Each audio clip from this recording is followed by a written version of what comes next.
I'm so glad you found your way here tonight. Right now, somewhere in the world, someone is on their 24th hour without sleep, and their brain is doing something quietly extraordinary. Tonight, you'll discover what your mind and body go through when sleep is taken away. And by the end, you'll understand why sleep isn't a luxury, but the most ancient act of healing your body knows. Welcome to Sleep Science Documentary. Wherever you are right now, perhaps lying in the soft dark of your room, or resting with the quiet weight of the day still on your shoulders, allow yourself this gentle descent. We'll trace 100 psychology facts about what happens when you don't sleep, from the first hour of wakefulness stretching past midnight, to the strange and honest hallucinations of someone who has gone days without rest, to the quiet miracle of what begins to heal the very moment you close your eyes. These quiet explorations of the sleeping mind build a community of peaceful, curious souls. A gentle subscribe, like, or sharing this with someone who needs rest tonight creates a pathway for more sleepless hearts to find their way here, and brings us closer to protecting this peaceful space, one sleepy soul at a time. Your presence here means the world to us. Let yourself settle completely here. Feel your jaw unclench, your breath deepen naturally. You can let these thoughts drift past without holding them. Sense that soothing heaviness enveloping you, like your consciousness slowly dimming its brightness. Thoughts dissolving into the peaceful fog of approaching sleep. Safe and undisturbed, close your eyes and breathe deeply. You're floating where memories rest safely in gentle darkness. Let your mind merge with infinite peace. And now we begin. Sleep is not simply rest. It is one of the most active and complex biological states the human body enters. While you lie still in the dark, your brain cycles through distinct stages of activity, some nearly as intense as waking life. Researchers have described sleep as the brain's nightly maintenance window, a period of restoration so deep and so precise that no amount of quiet wakefulness can replicate it. The moment you begin to deprive your body of this window, a cascade of changes begins. Subtle at first, then increasingly difficult to ignore. Sleep is not optional. It is the foundation on which waking life is built. The very first sign that sleep deprivation has begun is a shift in your prefrontal cortex. This region, located just behind your forehead, governs judgment, emotional regulation, and rational thought. Within the first 16 hours of continuous wakefulness, neural activity in this area begins to slow. Decisions that would normally feel clear start to feel foggy. Small frustrations land a little harder. The prefrontal cortex doesn't go offline suddenly. It dims gradually, like a lamp on a slow dimmer switch. You may not notice it happening. That's part of what makes it so worth understanding. After around 17 to 19 hours of continuous wakefulness, performance on certain cognitive and motor tasks begins to resemble that measured in someone with a blood alcohol level of 0.05%. The threshold considered impaired in many countries. Reaction speeds and accuracy on sustained attention tasks both decline measurably across this window. It is not a total shutdown of function, but the gap on specific tasks has become real, and 17 to 19 hours is simply a late night. Staying up until 2 in the morning after a 6 a.m. start. Many people do this routinely without recognizing the depth of the change happening inside them. Your body's internal clock, called the circadian rhythm, governs nearly every biological process. Body temperature, hormone release, immune function, digestion, and the timing of sleep itself. This rhythm is set to approximately 24 hours and is coordinated by a tiny cluster of neurons in the hypothalamus, called the suprachiasmatic nucleus. When you stay awake past your body's natural sleep window, you are not simply ignoring a preference. You are working against one of the oldest biological systems in the animal kingdom, a system that evolved long before electric light, long before alarm clocks, long before the all-nighter became a cultural ritual. One of the first things that changes with sleep deprivation is your perception of your own impairment. Studies consistently show that people who are sleep-deprived dramatically underestimate how compromised they are. After one night without sleep, people often report feeling only mildly tired, while performing significantly worse on objective tests of memory, attention, and coordination. The mind adapts to reduced capacity in quiet ways, which is part of what makes rest, when it finally comes, so genuinely restorative. The body has always known what the waking mind sometimes forgets. The brain has a built-in pressure system for sleep, called the homeostatic sleep drive. From the moment you wake, a chemical called adenosine begins to accumulate in your brain. The longer you stay awake, the more adenosine builds, and the greater the pressure to sleep becomes. Caffeine works by blocking adenosine receptors, temporarily masking the signal, but the adenosine itself continues to accumulate regardless. When caffeine wears off, it does not remove the tiredness. It simply reveals how much has gathered while you were not feeling it. The debt is always there, quietly waiting. By 24 hours without sleep, changes in the brain become measurable by imaging technologies. Functional MRI studies show increased activity in the amygdala, the brain's threat detection center, alongside reduced communication between the amygdala and the prefrontal cortex. In a well-rested brain, the prefrontal cortex acts as a regulator, moderating emotional responses. When that connection weakens, emotions become louder and less filtered. Small annoyances can feel overwhelming. Minor uncertainties can feel threatening. The emotional brain, untethered from its manager, begins to run its own show. The amygdala's heightened sensitivity after sleep loss isn't random. From an evolutionary perspective, a tired animal in an uncertain environment needs heightened threat detection to survive. Your nervous system, ancient as it is, responds to sleep deprivation as if danger may be near. It doesn't know you're simply late finishing a project, or caring for a newborn, or lying awake with worry.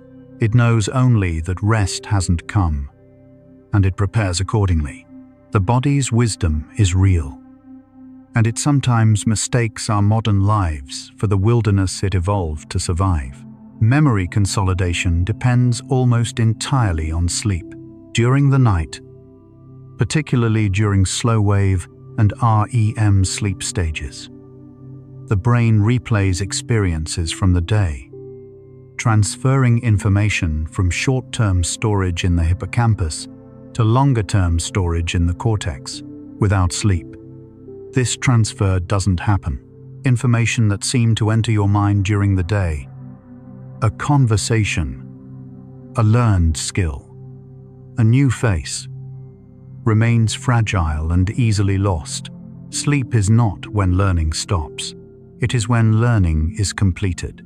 After 24 hours without sleep, reaction times slow measurably on sustained tasks. By some estimates, up to 300% longer than normal for certain measures of continuous performance. What once took 1 second to process and respond to may now take considerably longer. In everyday life, this difference is often invisible, until it isn't. In driving, in medical decision-making, in moments that require precision, That growing gap has real consequences. What is true about sleep deprivation by 24 hours is no longer subtle. It is written into the body's response time, into the way the hands hesitate, into the small pauses where clarity used to be. The visual system is among the first to show signs of strain under sleep deprivation. After a sleepless night, the eyes become more sensitive to light, tracking movements less smoothly and struggling with fine focus. In some studies, subjects reported brief visual distortions, flickering edges, shifting peripheral images that were not hallucinations in the clinical sense, but early signals of a brain beginning to manufacture experience to compensate for missing input. The visual cortex, hungry for the processing that normally happens during sleep, begins to create its own content. Your immune system does much of its repair work during sleep. During deep sleep stages, the body releases higher levels of cytokines, proteins that coordinate immune responses and reduce inflammation. After a single night of poor sleep, measurable changes in immune cell activity have been recorded. Longer periods of sleep deprivation suppress immune function significantly. Research from the University of California, San Francisco found that people who slept fewer than 6 hours a night were more than 4 times as likely to develop a cold when exposed to the rhinovirus than those who slept 7 hours or more. Sleep is not passive. It is immunological work. Cortisol, the body's primary stress hormone, rises with sleep deprivation. In a well-rested body, cortisol follows a natural daily arc, peaking in the early morning to help you wake and falling gradually through the day. Without adequate sleep, this rhythm distorts. Cortisol levels remain elevated at times when they should be declining.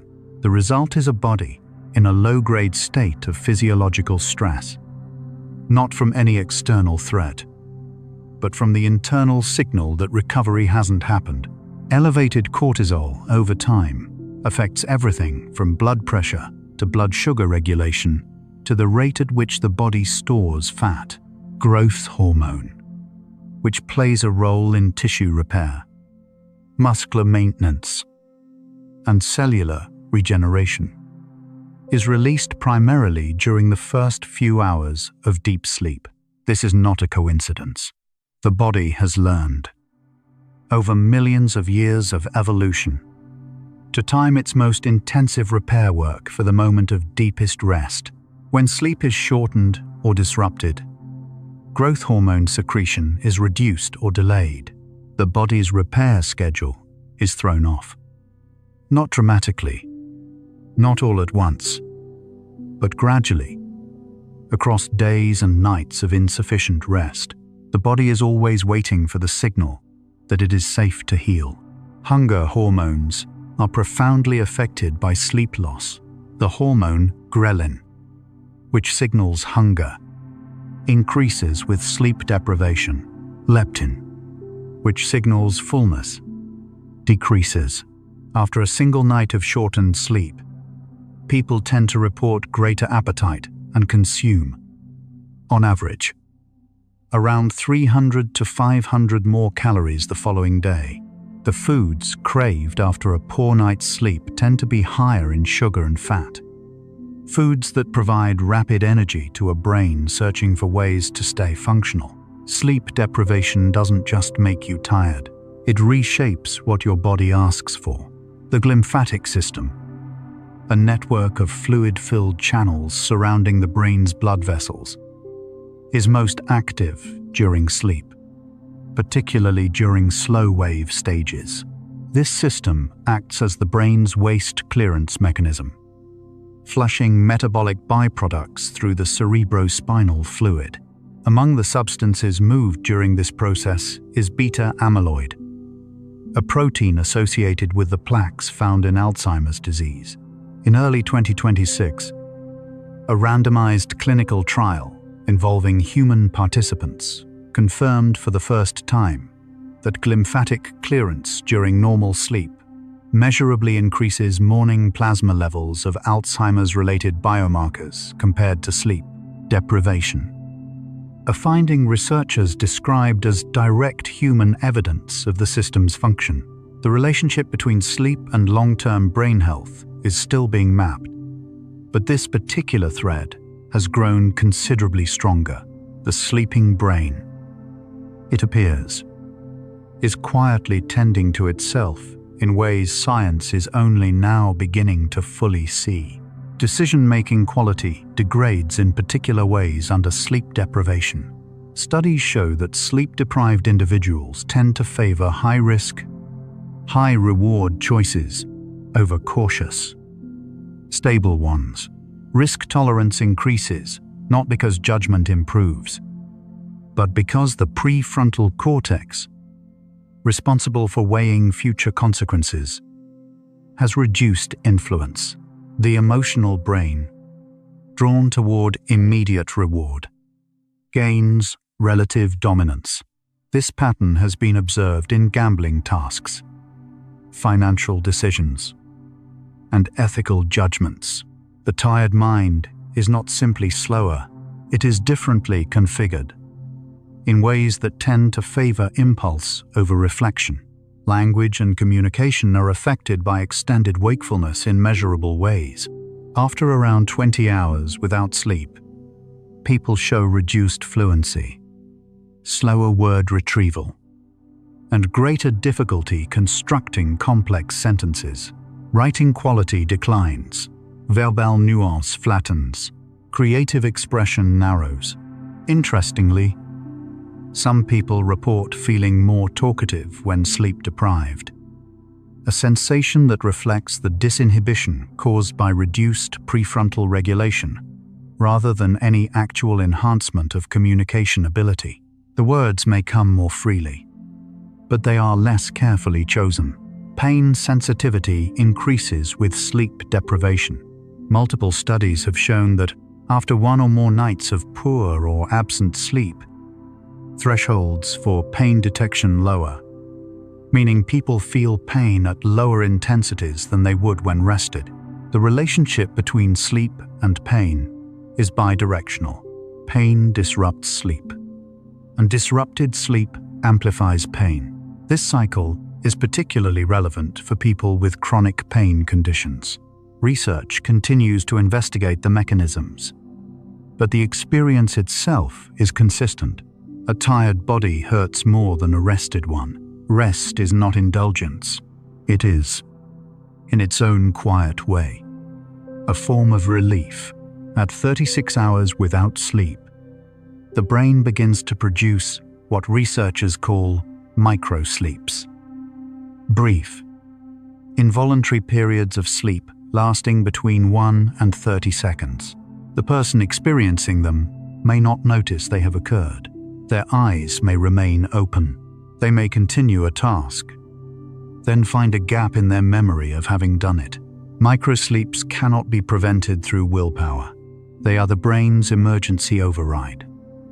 Its refusal to be denied rest entirely, even when the conscious mind insists on remaining awake. The body will always find its way to something like sleep, even when you are not ready for it. The hippocampus, the brain region most associated with the formation of new memories, becomes significantly less efficient under sleep deprivation. Imaging studies have shown that after a sleepless night, the hippocampus responds to new information with reduced activation and diminished communication with the prefrontal cortex. This is the neural substrate of what people often feel: the sense that nothing is sticking, that names and details slip away before they can be held. Sleep deprivation doesn't simply make remembering harder. It reduces the efficiency of the biological process through which memories are made in the first place. Emotional memory is disproportionately affected by sleep deprivation. Negative emotional experiences tend to be remembered more vividly than neutral ones in sleep-deprived states, a finding consistent with the amygdala's heightened activity. Meanwhile, the context around those experiences, the nuances that allow us to interpret them accurately, is less reliably encoded. This asymmetry means that a tired person may remember feeling distressed by an event while forgetting the details that made it understandable, or temporary, or resolvable. Sleep loss can quietly darken the record of a day. Blood pressure is influenced by sleep in ways that matter over the long term.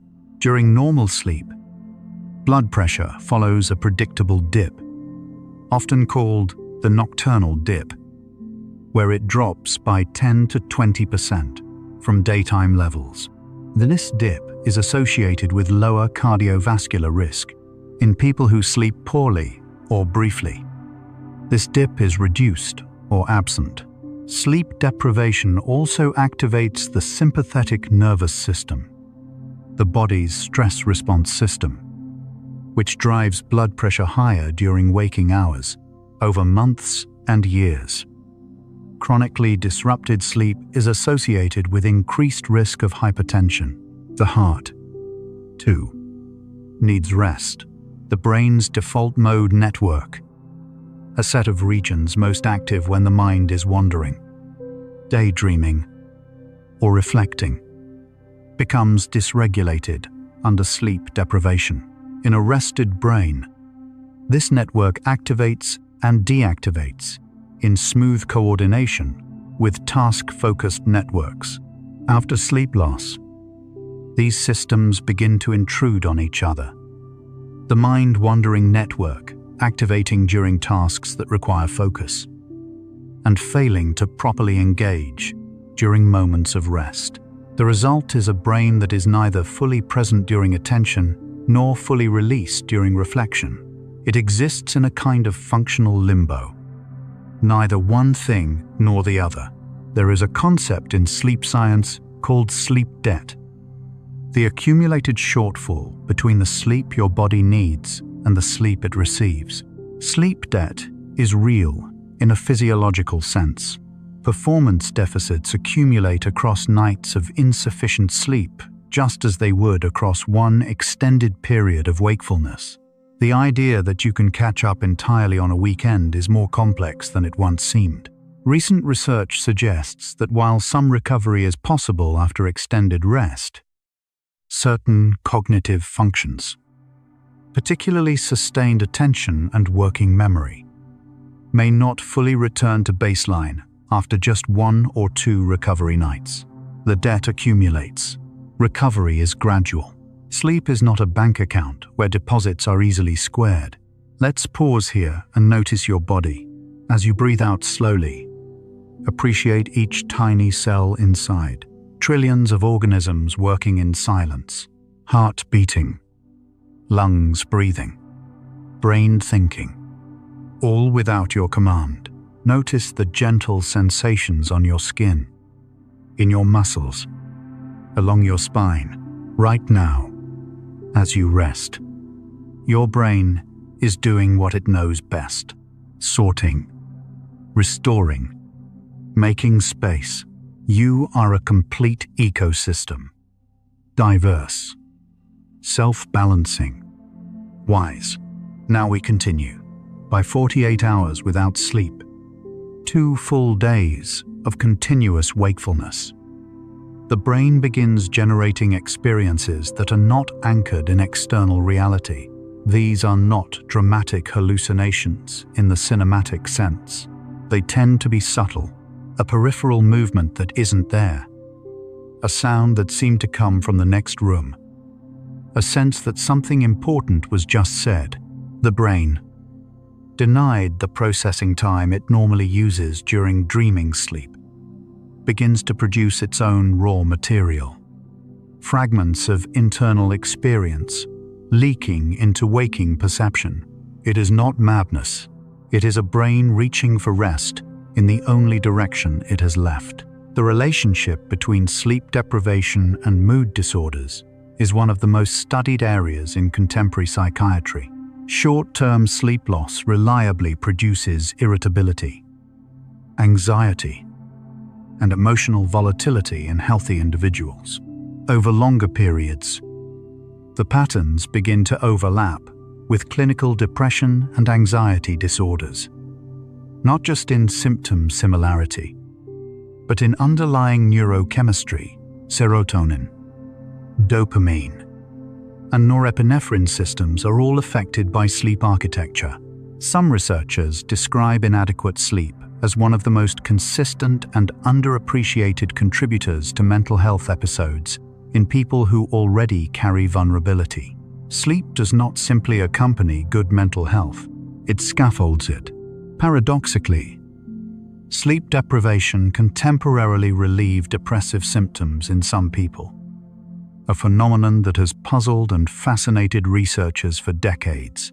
In certain individuals with major depressive disorder, a single night of total sleep deprivation produces a rapid improvement in mood that, while temporary, has led to research into what this reveals about depression's underlying biology.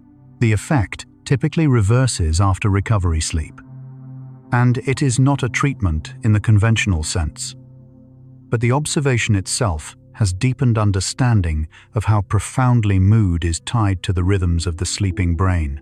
The mind's relationship with rest is more intricate than it first appears. Thermoregulation, the body's ability to maintain a stable core temperature, is compromised by sleep deprivation. The hypothalamus, which governs both sleep and body temperature, becomes less effective at calibrating thermal responses when deprived of rest. Sleep-deprived individuals may feel inexplicably cold or fluctuate between feeling hot and cold without clear cause. Core body temperature also follows a circadian rhythm, dropping slightly in the evening as part of the signal that invites sleep. When this rhythm is disrupted, the body's natural cooling process, one of the cues that helps you fall asleep, no longer arrives on schedule. Motor coordination degrades significantly under extended sleep deprivation. Fine motor tasks, threading a needle, operating precise instruments, performing delicate movements, become measurably more error-prone after 24 hours of wakefulness and worsen with continued deprivation. Gross motor coordination also suffers. Balance, gait, and the ability to perform smooth, integrated physical movements all show decline. The cerebellum, which coordinates movement, communicates less effectively with the cortex when the brain is exhausted. The body, like the mind, becomes less coherent in its actions. Creativity is affected by sleep deprivation in layered ways. Some early research suggested that sleep loss could briefly loosen associative thinking, creating unusual connections between ideas. More recent, larger studies complicate this picture significantly. While mild fatigue may reduce inhibition temporarily, sustained sleep deprivation consistently impairs the prefrontal functions that allow creative ideas to be evaluated, developed, and expressed. The generation of interesting associations without the capacity to recognize or articulate them is not creative enhancement. It is cognitive fragmentation.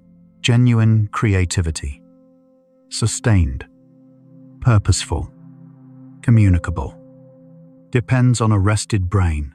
Microsleep episodes, those brief, involuntary lapses in consciousness described earlier, become more frequent and longer as sleep deprivation continues. By 48 hours without sleep, microsleeps can occur dozens of times per hour. Each episode represents a moment when the brain simply cannot resist the pressure to close the circuit and rest. However briefly, the person experiencing microsleeps may remain standing, walking, or speaking.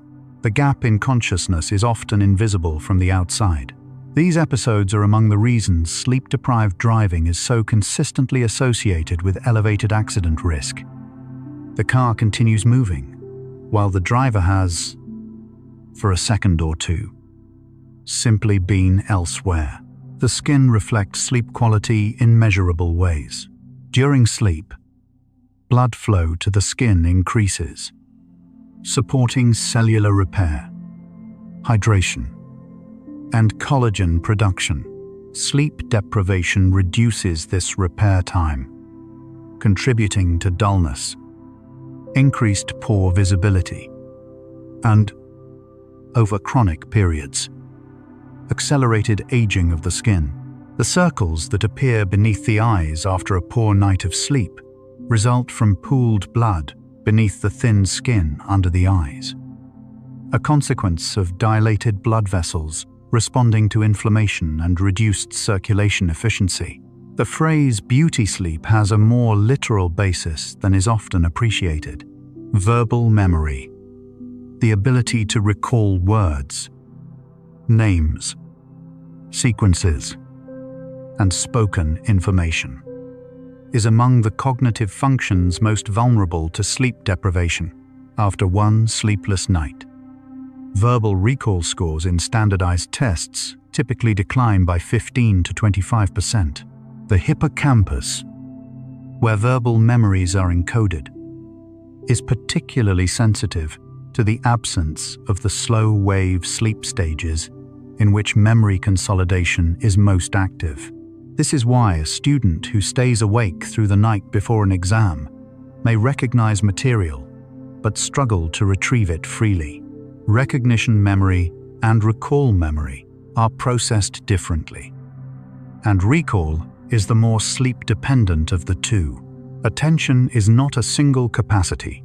Researchers distinguish between sustained attention, the ability to maintain focus over time, and selective attention, the ability to direct focus toward relevant information while filtering out distractions. Both are significantly impaired by sleep deprivation, but in different ways. Sustained attention declines more steeply and more quickly. Selective attention holds somewhat longer, but eventually follows. The result is a person who struggles not only to stay focused, but to know what to focus on. Adrift in their own mental field, unable to prioritize signal over noise. The body's insulin sensitivity decreases with sleep deprivation. In studies where healthy adults were sleep restricted to 4 hours per night for less than 2 weeks, significant reductions in insulin sensitivity were observed. Reductions comparable in magnitude to those seen in early-stage type 2 diabetes. The pancreas compensates by producing more insulin, but the underlying regulatory efficiency is impaired. Sleep deprivation disrupts glucose metabolism in ways that, over time, increase the risk of metabolic disease. The body's relationship with energy, how it processes, stores, and releases it, is deeply tied to the quality of nightly rest. Spatial reasoning, the ability to navigate, visualize objects in 3 dimensions, and understand relationships between physical structures, declines under sleep deprivation. Surgeons, pilots, architects, engineers, and athletes all rely on spatial reasoning as a core professional skill. Studies of surgical residents after overnight calls have found measurable increases in technical errors on spatial tasks compared to well-rested peers. The brain's ability to model physical space is not a passive perception. It is an active construction that requires the full participation of a rested mind. Social cognition, the ability to accurately read emotional expressions, interpret social cues, and navigate interpersonal dynamics, is meaningfully affected by sleep loss. Research using facial expression recognition tasks consistently shows that sleep-deprived individuals are less accurate at reading subtle emotional signals, particularly positive ones. They tend to interpret neutral or mildly ambiguous expressions as more negative than rested individuals do. This perceptual shift has real consequences for relationships. A sleep-deprived person may experience interactions as more hostile, more dismissive, or more fraught than they actually are, without any awareness that their perception has drifted. The sense of time distorts under sleep deprivation. Subjective duration, how long a period of time feels, becomes unreliable. Minutes can feel like hours. Hours can feel like minutes. The internal clock that normally helps us estimate intervals, plan sequences, and synchronize with others becomes poorly calibrated.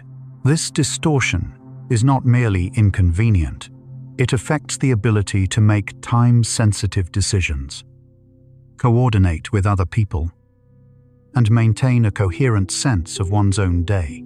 Under severe sleep deprivation, some people report losing track of whether hours or days have passed.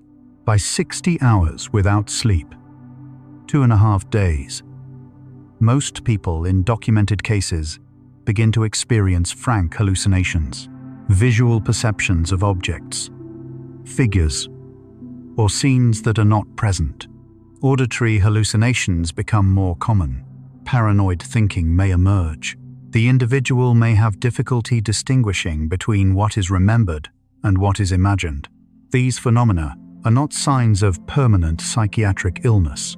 In nearly all documented cases, they resolve fully with recovery sleep. They are, instead, signs of a brain that has been pushed far beyond its design parameters, producing experiences because it cannot wait any longer for the conditions that would normally produce them.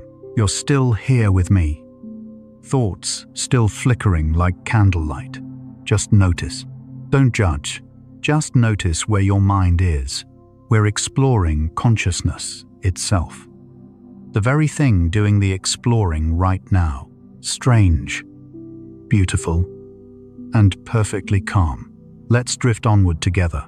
Among the most studied cases in sleep science is that of Randy Gardner, a 17-year-old from San Diego who, in January 1964, stayed voluntarily awake for 11 days and 24 minutes, 264 hours, under medical supervision by Stanford sleep researcher William Dement.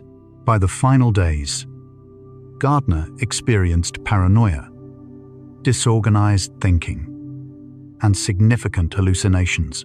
After his first night of recovery sleep, just under 15 hours, he was largely functional by the following morning.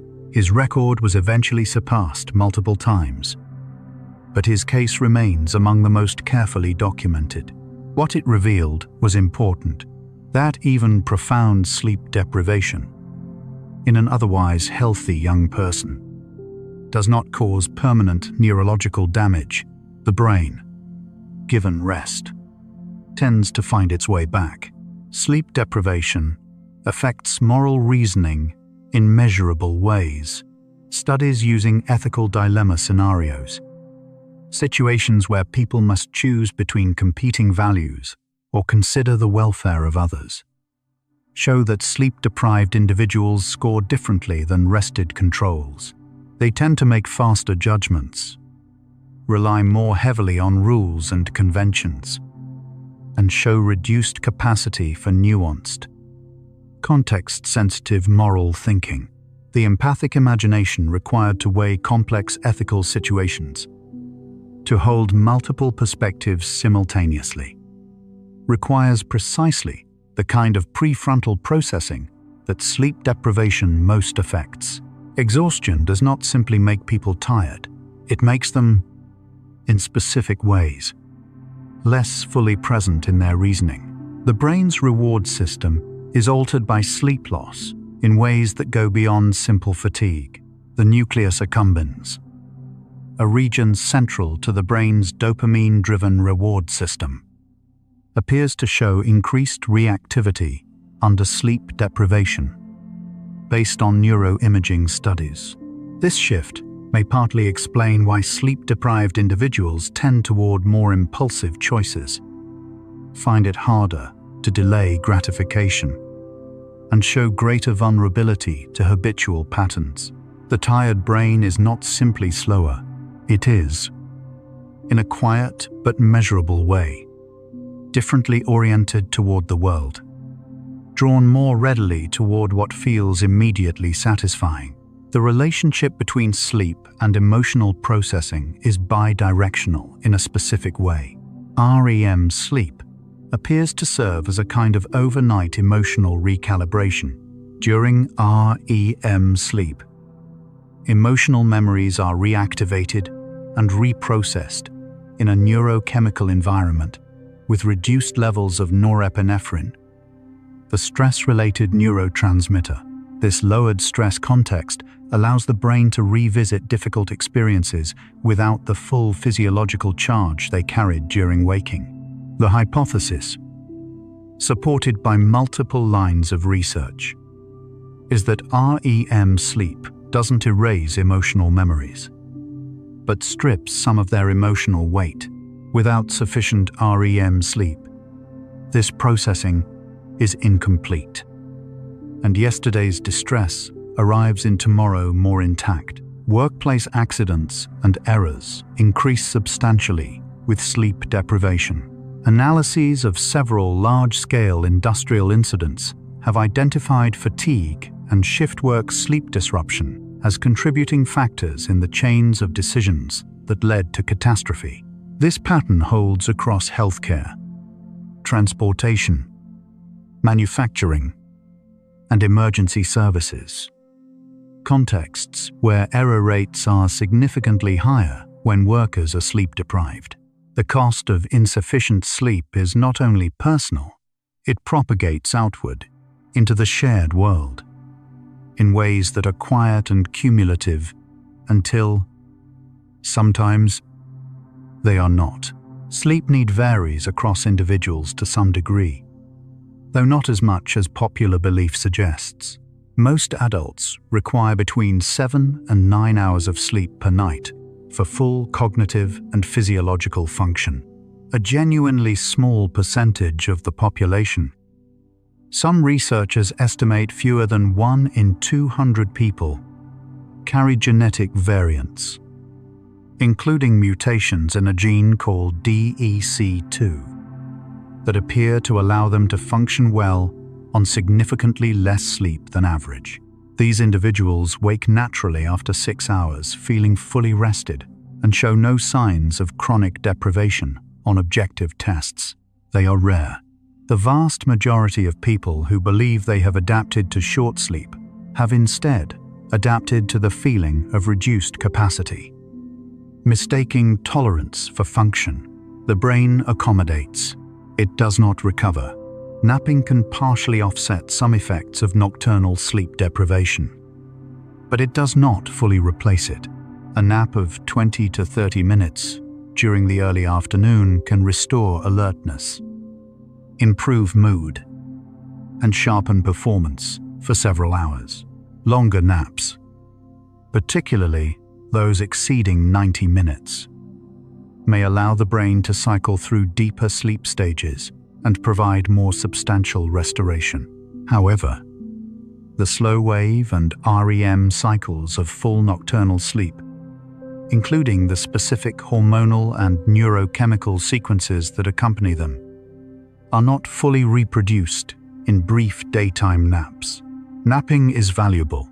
It is also, in the language of the body, a partial sentence. Sleep deprivation affects the brain's default mode network in ways that matter for self-referential thought, the kind of thinking involved in understanding your own identity, narrative, and emotional state.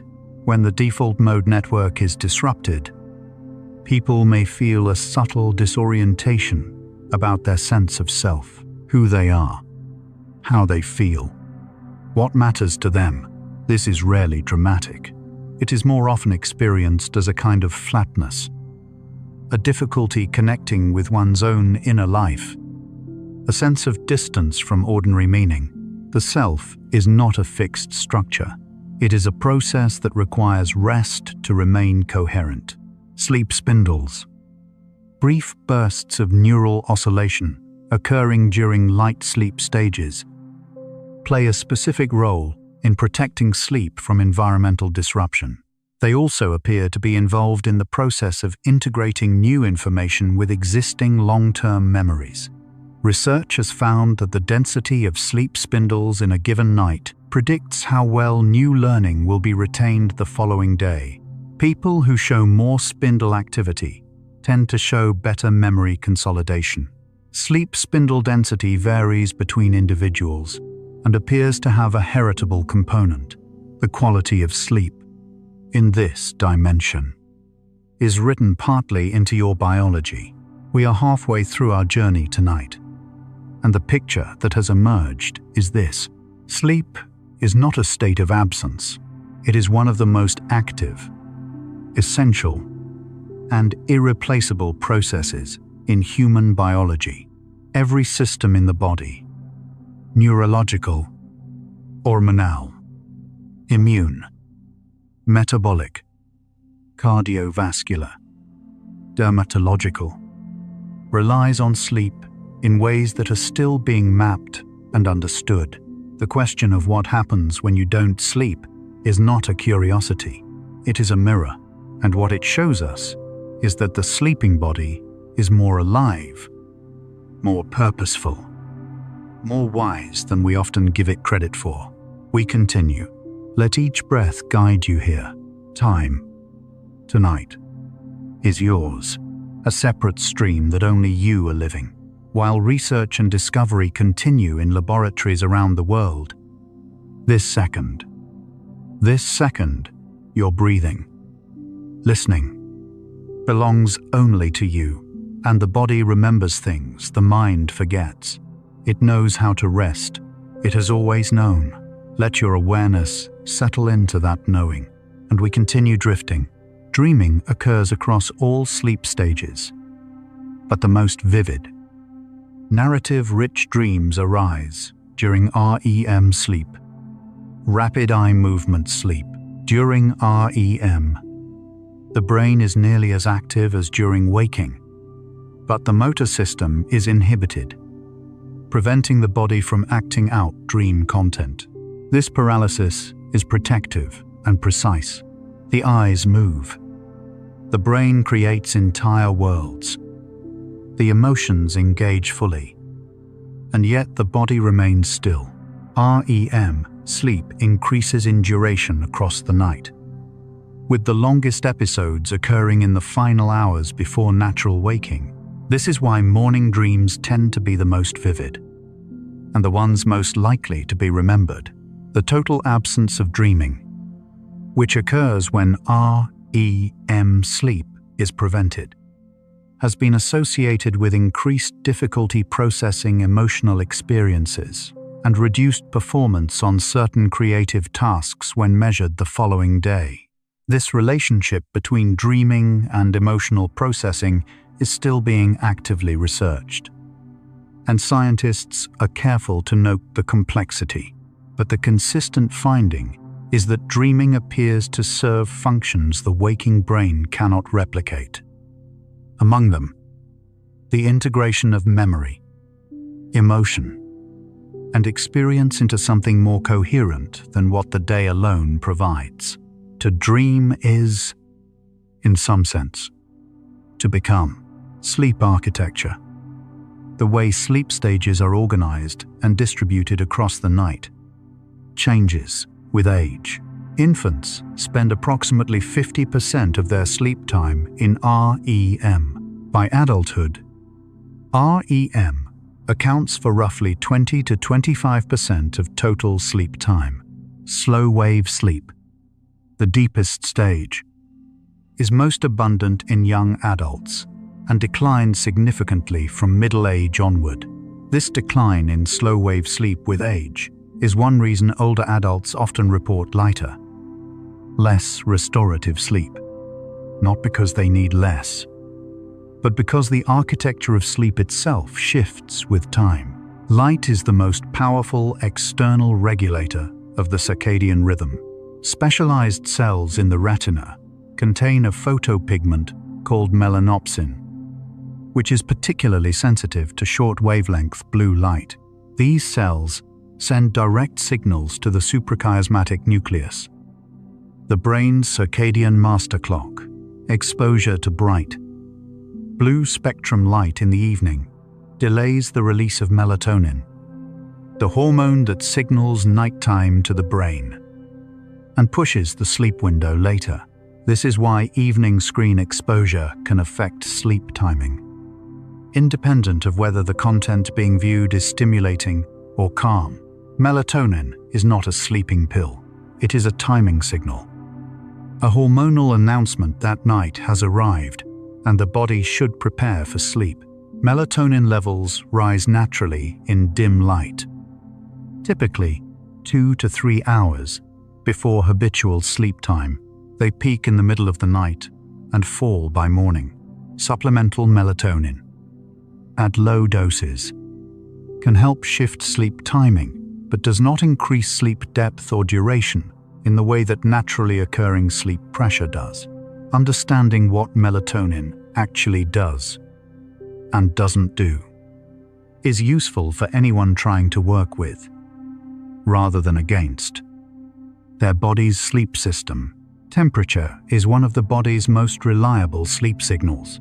Core body temperature must fall by approximately 2 to 3 degrees Fahrenheit for sleep to initiate. This is why sleeping in a cool room is generally more conducive to sleep onset than sleeping in a warm one.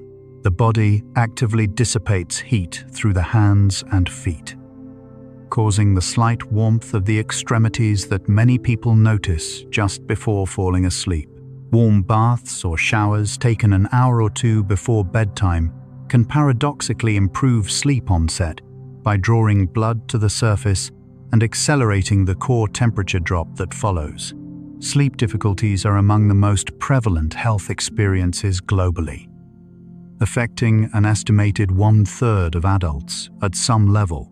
Difficulty falling or staying asleep is the most common form, with estimates suggesting that between 10 and 15% of adults experience this pattern chronically. Breathing disruptions during sleep, a condition in which airflow is repeatedly interrupted through the night, are significantly underdiagnosed, particularly in women. Each of these patterns shares a common thread. When sleep is fragmented or insufficient, the body's nightly restoration cannot fully occur. The consequences accumulate quietly across many days and nights. Breathing disruptions during sleep can cause the muscles of the throat to relax and partially block the airway, creating pauses that may last 10 seconds or longer and repeat dozens or hundreds of times per night. Each pause is accompanied by a brief arousal, a fractional waking that restores breathing, but fragments the sleep architecture profoundly. People with this pattern rarely enter or maintain deep sleep stages. They may spend 8 or 9 hours in bed and awaken feeling as if they haven't slept at all, because in the most restorative sense, they haven't. The quantity of sleep and the quality of sleep are not the same thing. Chronic partial sleep restriction, sleeping 1 to 2 hours less than one's biological need, night after night, produces cumulative cognitive deficits similar to those of acute total sleep deprivation, but with an important difference. The person often adapts to the subjective feeling of sleepiness without recovering the lost cognitive function. They stop feeling as tired as they did in the first days of restriction and begin to believe they have adjusted. Objective measures of performance, however, continue to show impairment. This adaptation to the feeling of sleep deprivation without recovery of function is one of the most important and underappreciated findings in modern sleep research. Researchers have described what they call social jet lag. The disconnect between the body's internal clock and the schedule imposed by work or school. Most people have a natural chronotype, an internal preference for when to sleep and when to be alert. That is at least partly genetically determined.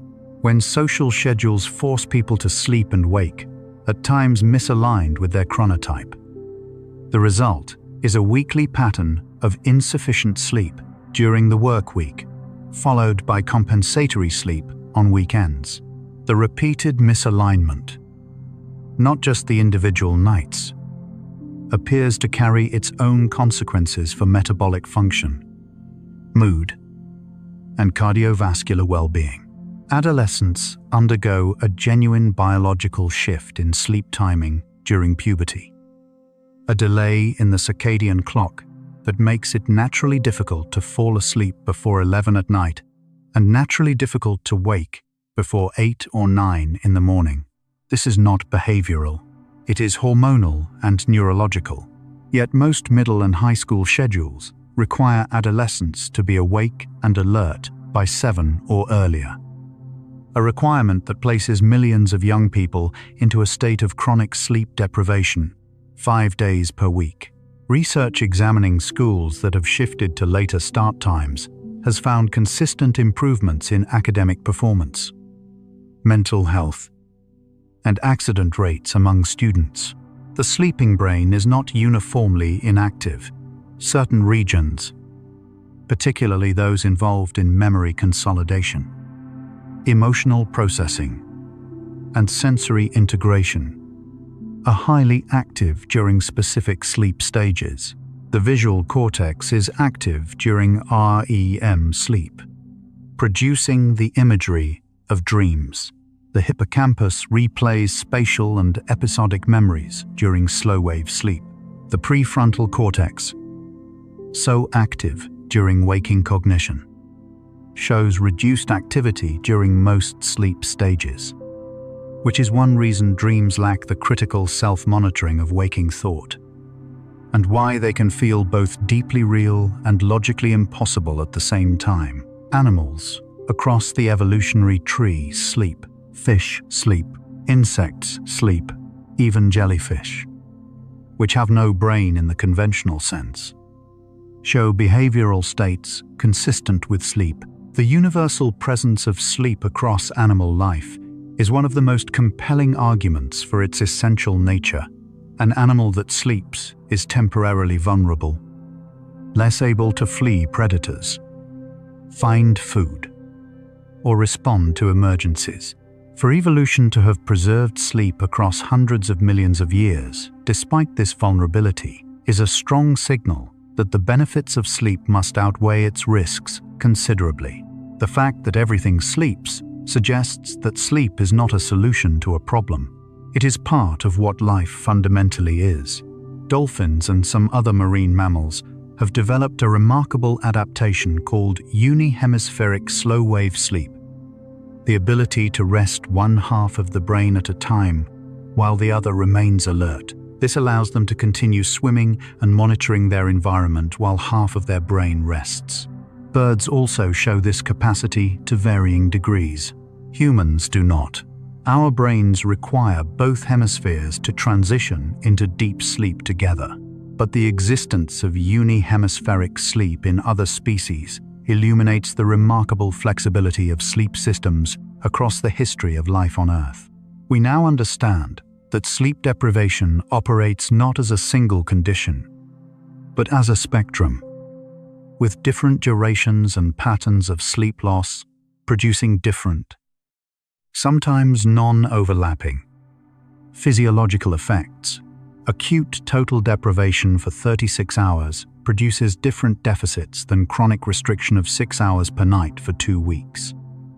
Even though both result in significant impairment, the mechanisms are distinct. The recovery trajectories differ, and the systems most affected are not always the same. Sleep science is moving away from simple measures of total hours toward a more nuanced understanding of sleep architecture, timing, and cumulative patterns across days and weeks.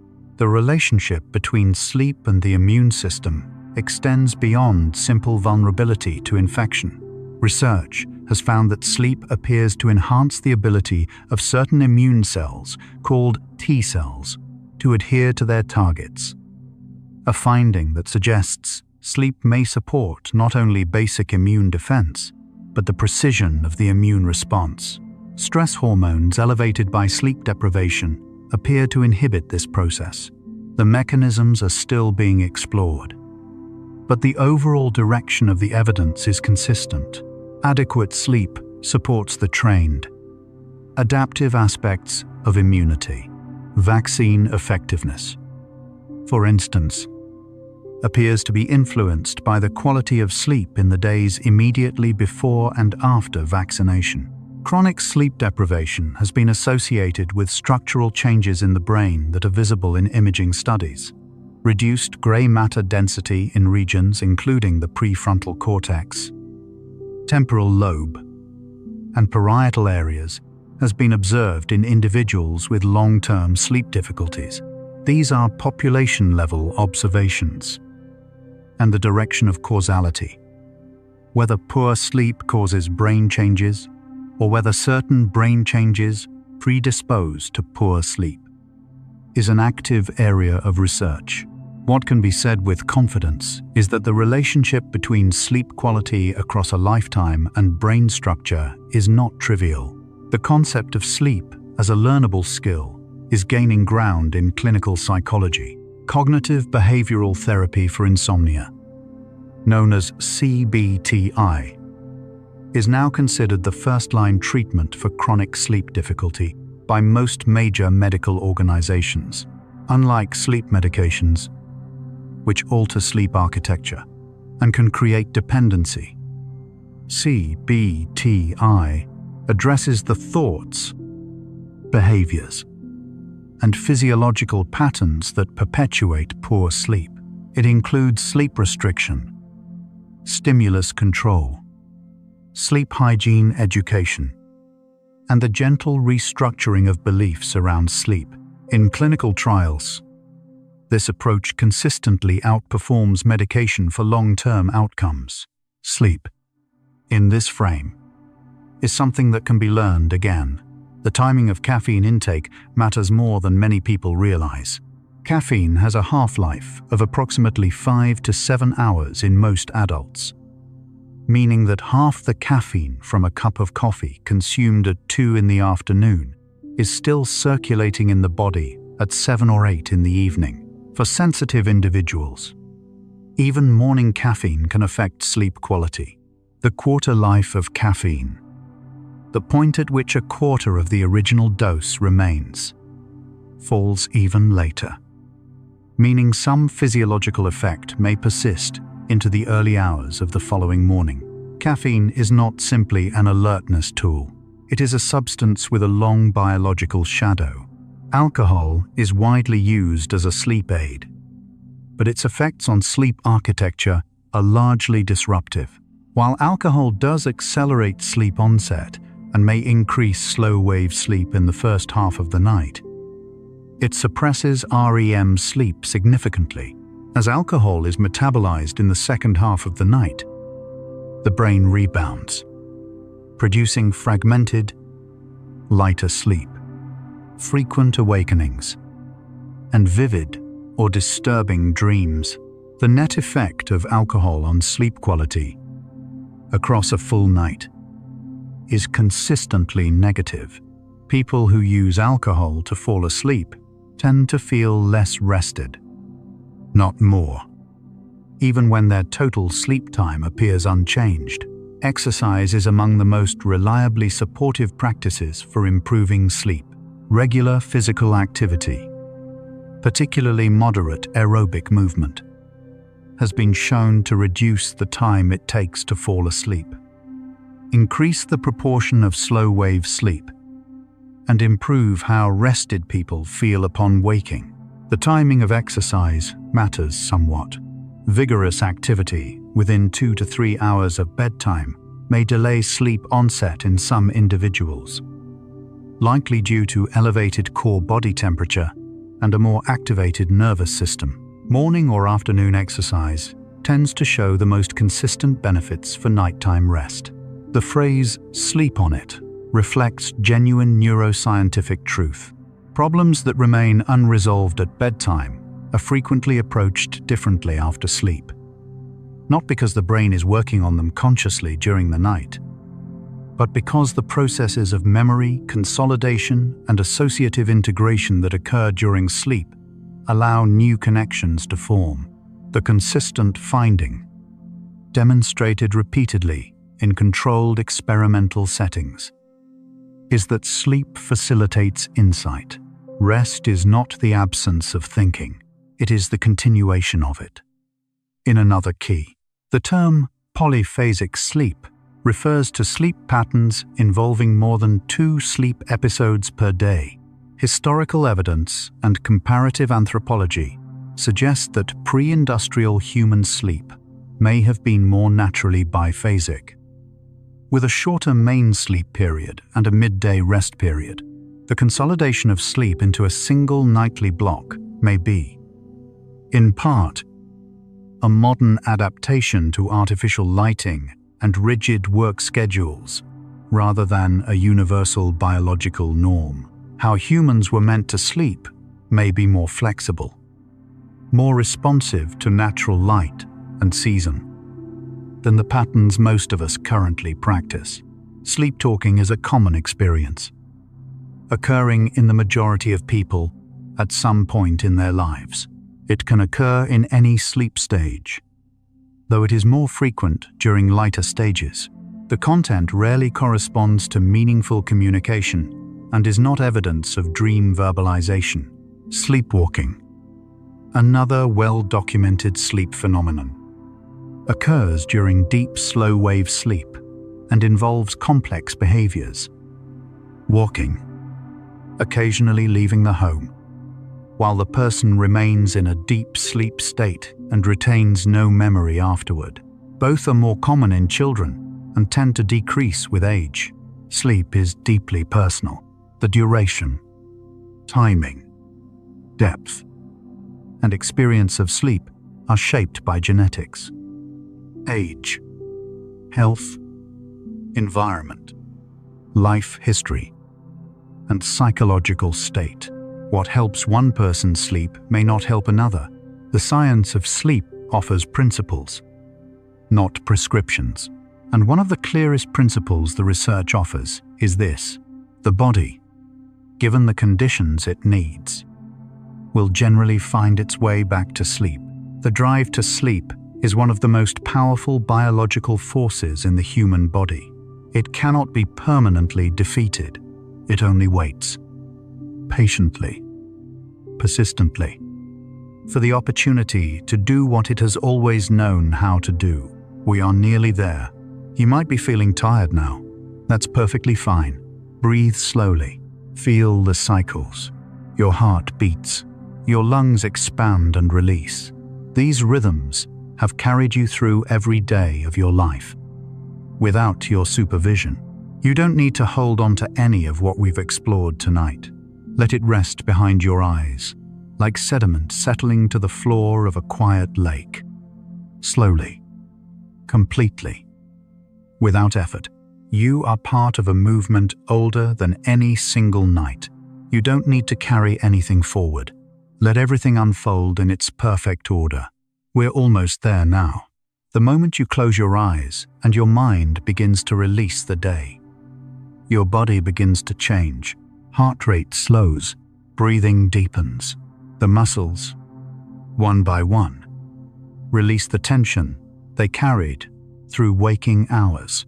This transition from wakefulness to sleep is not a single event. It is a gradient, a slow unwinding of the systems that kept you upright and aware. It is, in its way, a kind of grace. During the first few minutes of sleep onset, the brain produces alpha waves, the same waves associated with relaxed, eyes-closed wakefulness. As sleep deepens, these give way to theta waves, then to the slow, rolling delta waves of deep sleep. Each wave carries the brain further from the world, deeper into its own quiet work. The muscles of the body relax progressively during sleep onset, sometimes just as sleep begins.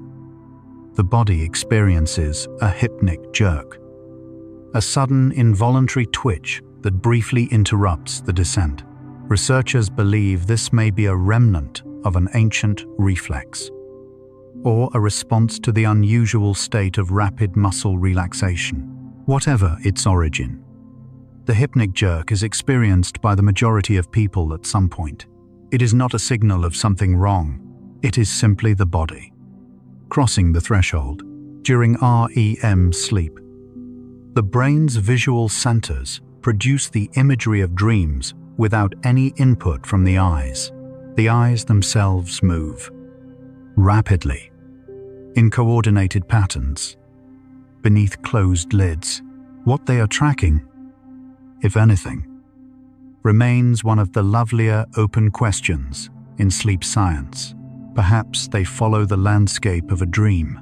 Perhaps the movement is simply the brain's way of maintaining the circuitry of vision during a long night of closed eyes. Slow wave sleep is the sleep of physical restoration, growth hormone, immune proteins, cellular repair. The body uses this time to do what waking life cannot accommodate, and it does it in silence, in the dark, without any instruction from the conscious mind. The body is wiser than we often remember. Children need more sleep than adults, not simply because they are growing physically, but because their brains are developing with extraordinary speed. A sleeping infant's brain is doing more active construction than almost any other biological system. The long hours of infant sleep are not idle. They are the hours in which the mind is built. Some of the most meaningful learning happens not during study or practice, but in the sleep that follows. A musician who practices a difficult passage and then sleeps will often find the next morning that the passage has become smoother. A person who works on a problem before sleep may wake with the solution half-formed. Sleep does not interrupt learning. It completes it. The sensation of falling that sometimes accompanies sleep onset, a sudden lurch, a sense of dropping, is one of the most widely reported experiences in that threshold state between waking and sleep. It occurs when the brain is partly in one world and partly in another. It is common, it is harmless, and it is, in its own quiet way, the mind saying goodbye to the day. Sleep protects the emotional record. A painful event experienced in the evening may feel softer by morning, not because the memory has faded, but because REM sleep has gently processed the emotional charge surrounding it.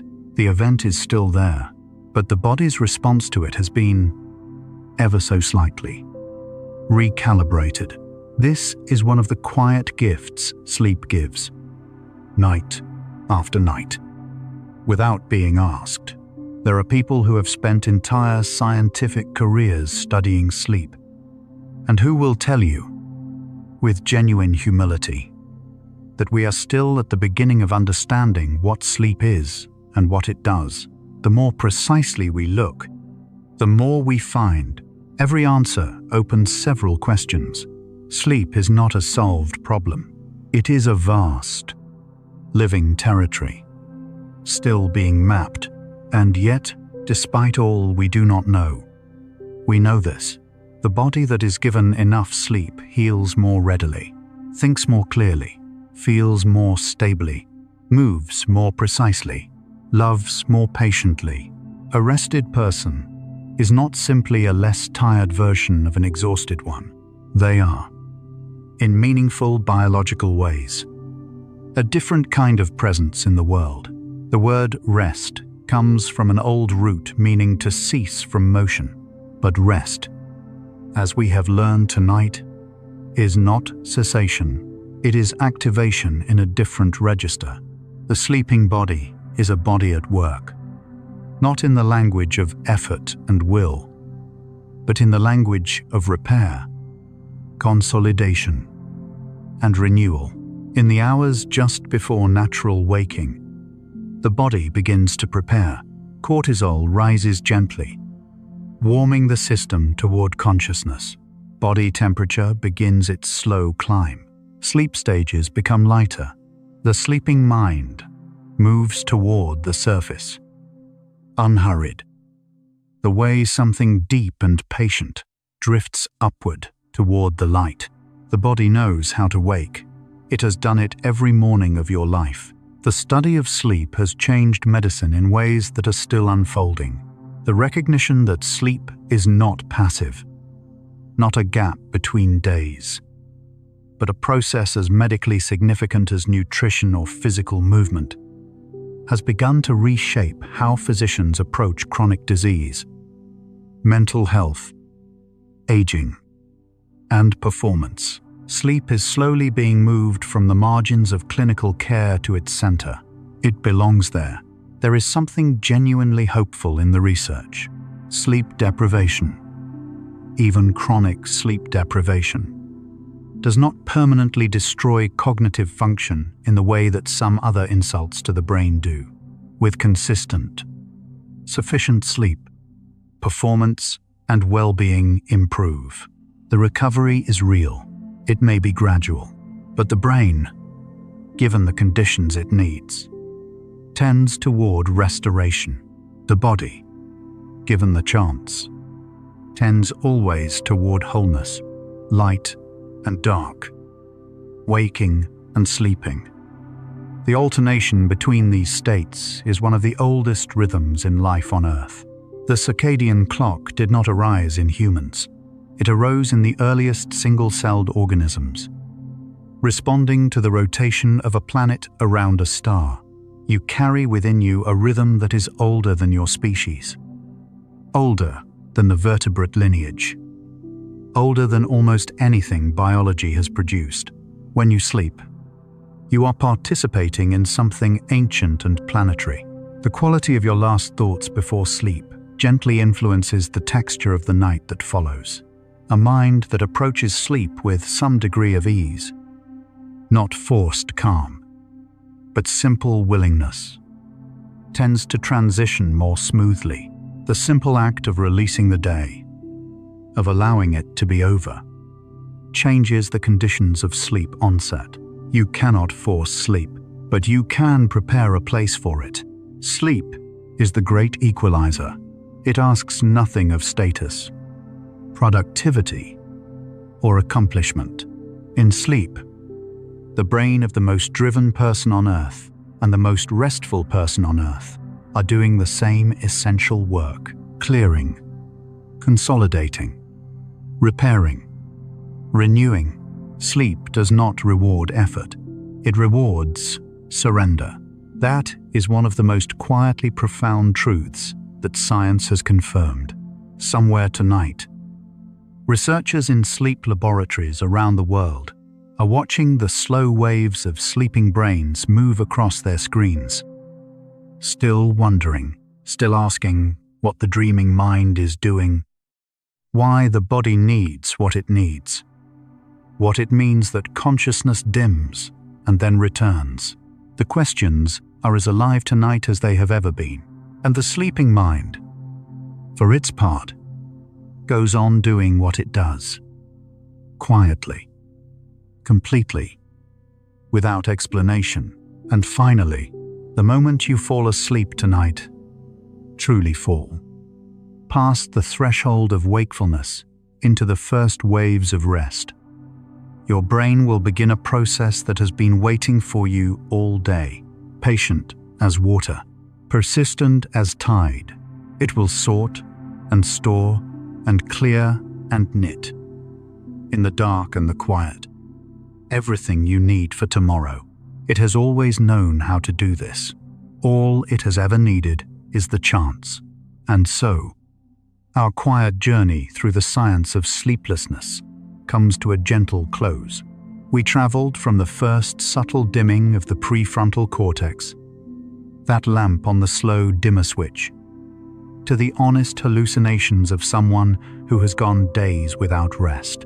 We wandered through the immune system's quiet night shift, through the glymphatic rivers the brain relies on to clear what the day left behind. Rivers that a clinical trial confirmed, in 2026, are more active and more purposeful than we had fully known. We traced the emotional replaying of REM sleep that softens what yesterday sharpened, from the chemistry of adenosine building its patient pressure, to the ancient circadian pulse, older than any vertebrate. We've glimpsed how sleep is both the most private of acts and one of the most universal, something every living creature on Earth has done, in one form or another.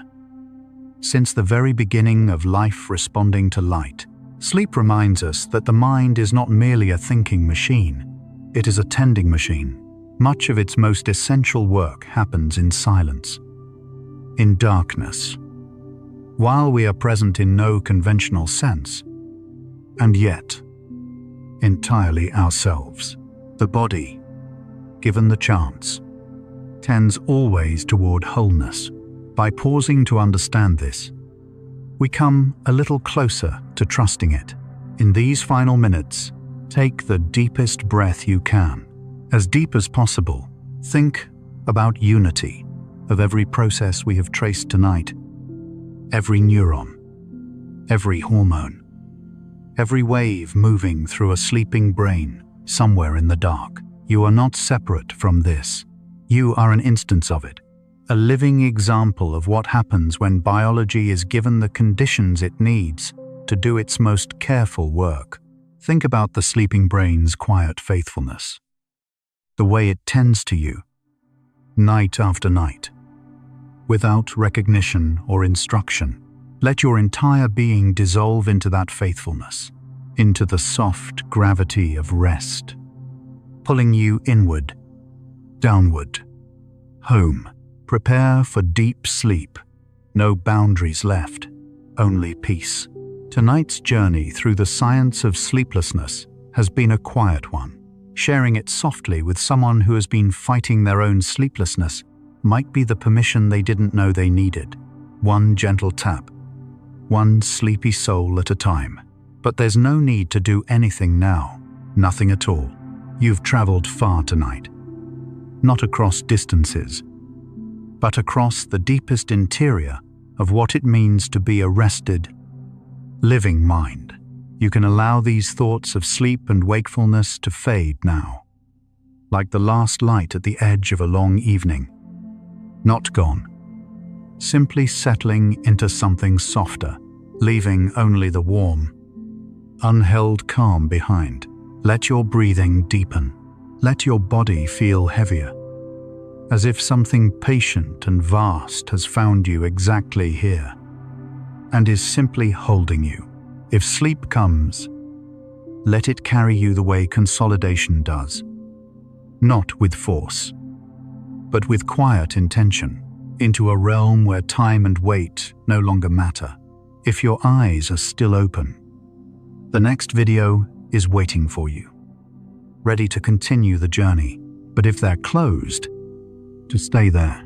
Stay in the darkness that feels safe and warm. Tomorrow, the adenosine will clear, and the morning will arrive with its own clean light. The sleeping brain will still be doing its faithful work in the bodies of everyone listening tonight. But tonight belongs to stillness. Rest well, sleepy soul. And remember, your body has been waiting all day to give you exactly this. Good night.